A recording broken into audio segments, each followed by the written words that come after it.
नमस्कार, मैं डॉक्टर अभिनव। Indian politics part 2 में आपका स्वागत है। आज हम भारत की राजनीति के बारे में चर्चा कर रहे हैं। भारत का जो संसद है उसमें 2 सदन हैं, जिसे हम जानते हैं, और उसके निचले सदन को हम लोकसभा के नाम से जानते हैं और ऊपरी सदन को हम राज्यसभा के नाम से जानते हैं। लोकसभा का जो निचला सदन है, जिसको हम लोकसभा कहते हैं संसद का, वो सीधे लोगों के द्वारा चुना जाता है, आम वोटरों के द्वारा चुना जाता है। जबकि राज्यसभा का जो चुनाव है वो सीधे वोटरों के द्वारा चुनाव न होके असेंबली में जो बहुमत है पूरे देश के असेंबलीज का या दूसरी जो परिषद है उनका, तो उसके विभिन्न पार्टियों के द्वारा जो सीटें जीती जाती हैं तो उसके बिहार पे उनका चुनाव होता है। और ये भी हम जानते हैं कि लोकसभा हर 5 साल के बाद चुनाव होता है, जबकि राज्यसभा का चुनाव समय समय पर चलता रहता है, वो कभी भंग नहीं होती है। और इसके साथ ही राज्यसभा का जो चुनाव है किसी भी कैंडिडेट के लिए, माने सांसद के लिए 6 वर्ष का समय होता है, जबकि लोकसभा का जो समय है माने सांसद के लिए वो केवल 5 वर्ष की अवधि के लिए होता है। तो ये जो हम डिस्कस कर रहे हैं लोकसभा के बारे में, फिलहाल लोकसभा के बारे में करेंगे और राज्यसभा के बारे में हम अलग एपिसोड में बात करेंगे। तो ये जो परिसमन आयोग, आपने नाम सुना होगा। भारत में परिसमन आयोग 1952 में आया पहला। अब परिसमन आयोग का क्या मतलब है इसके बारे में भी हम जानते हैं, और दूसरा क्या है कि इसका रोल क्या है समय समय पर। क्योंकि सबसे बड़ी बात यह है कि 1952 में जब पहला परिसमन आयोग आया, तो परिसमन आयोग का मतलब ये है कि वो राज्य की सीमाओं को देखता है कि वो कितना बड़ा स्टेट है और उसकी जनसंख्या को देखता है। तो उसके बाद वो डिसाइड करता है कि राज्य में कितनी लोकसभा की सीटें होंगी और कितनी राज्यसभा की सीटें होंगी। तो पहला जो परिसमन जो आयोग है वो 1952 में आया है। तो इसके आधार पर लोकसभा और राज्यसभा की सीटों का बंटवारा हुआ। और दूसरा जो परिसमन आयोग है 1963 में आया है, और तीसरा जो परिसमन आयोग है 1973 में आया, और चौथा जो परिसमन आयोग है वो 2002 में आया। हम फिलहाल 2002 के तहत चुनाव में भाग लेते हैं, हर आदमी चुनाव में भाग लेता है।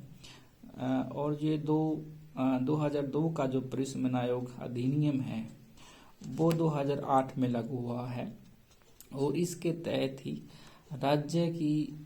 राज्य में लोकसभा की सीटें और राज्यसभा की सीटें डिसाइड हुई हैं। तो आज हम इस परिसमन आयोग का जो मतलब है कि 1 वोट 1 वैल्यू, यानी कि एक व्यक्ति का जो वोट है और उसी का एक व्यक्ति का उतना ही मूल्य है।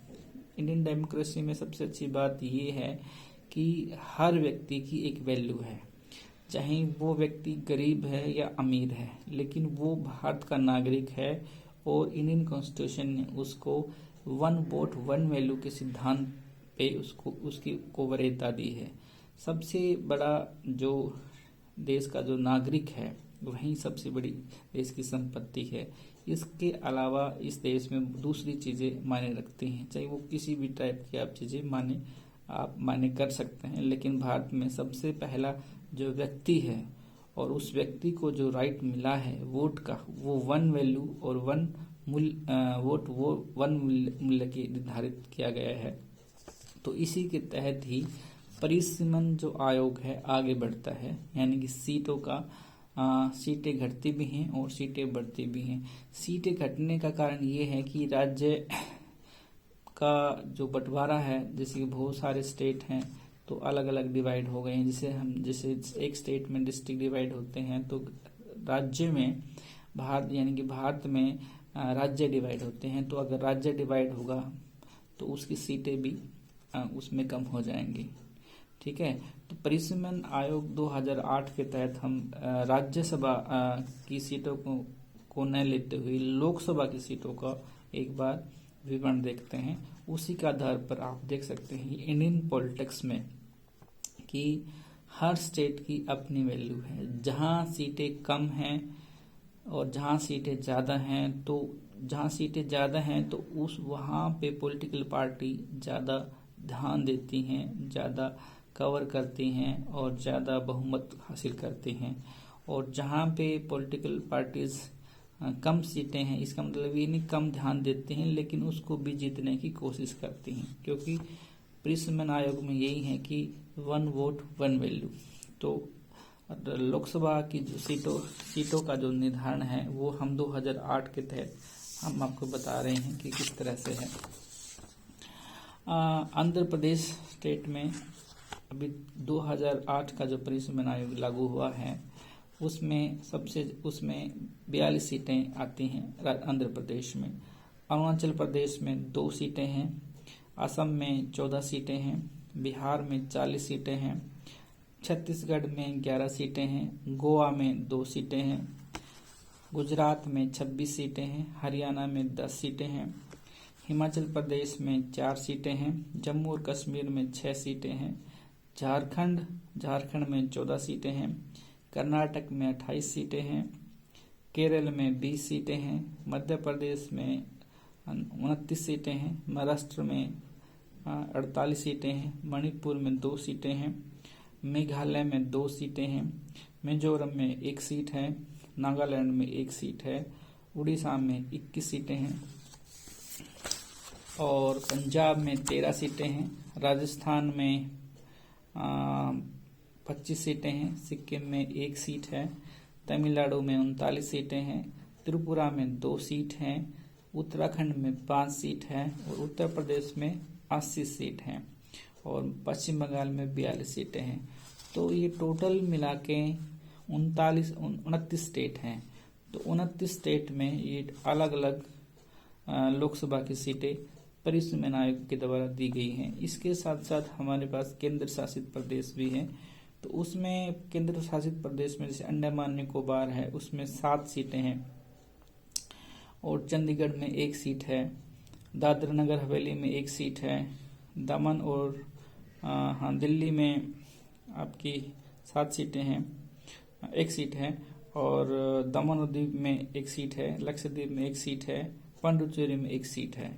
तो अब ये देखिए कि ये लोकसभा की सीटें हैं अलग अलग केंद्र शासित प्रदेशों में और राज्य और प्रदेशों में।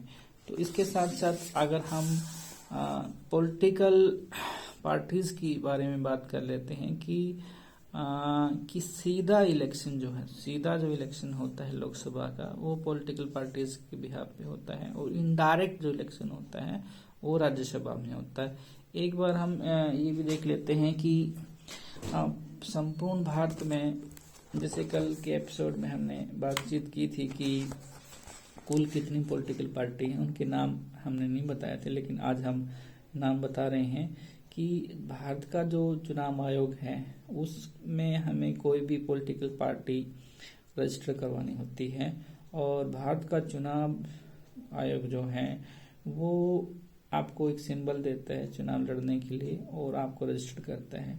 इसमें 3 टाइप की पॉलिटिकल पार्टी होती हैं। एक जो राष्ट्रीय पॉलिटिकल पार्टी, दूसरा राज्य स्तरीय पॉलिटिकल पार्टी जिसको हम क्षेत्रीय पॉलिटिकल पार्टी कहते हैं, और तीसरा जो रजिस्टर्ड पॉलिटिकल पार्टी हैं लेकिन वो किसी भी स्टेट में या एक स्टेट से दूसरे स्टेट में या एक स्टेट में अपना जो मत प्रतिशत है वो एक दायरे में नहीं लिख पाती हैं, जिसमें 6% वोट बैंक होना चाहिए रजिस्टर्ड के लिए, यानी कि उसको क्षेत्रीय पार्टी बनने के लिए उनका वो बहुमत नहीं होता है, लेकिन वो पॉलिटिकल पार्टी रजिस्टर्ड होती हैं इलेक्शन कमीशन ऑफ इंडिया में। तो ये मेरे पास एक लिस्ट है।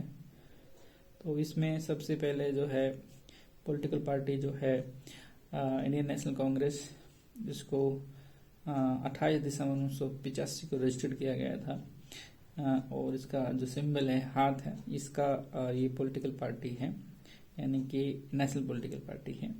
दूसरा है भारतीय कम्युनिस्ट पार्टी, इसका जो रजिस्ट्रेशन है 26 दिसंबर 1925 को हुआ था और ये भी एक नेशनल पॉलिटिकल पार्टी है। इसका जो सिंबल है हंसियां हैं और इसका जो कलर है उसका रेड है। भारतीय कम्युनिस्ट पार्टी मार्क्सवादी, इसमें दो पॉलिटिकल पार्टी हैं यानी कि सीपीआई और सीपीआईएम। तो इस दूसरे का जो रजिस्ट्रेशन है वो 7 दिसंबर 1964 को हुआ है और हंसियां और हथौड़ा और रेड।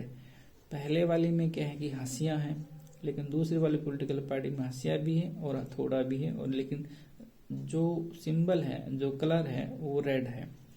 और चौथे नंबर की जो पॉलिटिकल पार्टी है भारतीय जनता पार्टी, 6 नवंबर 1980 को इसका रजिस्ट्रेशन हुआ। कमल का फूल और शेफरून इसका कलर है।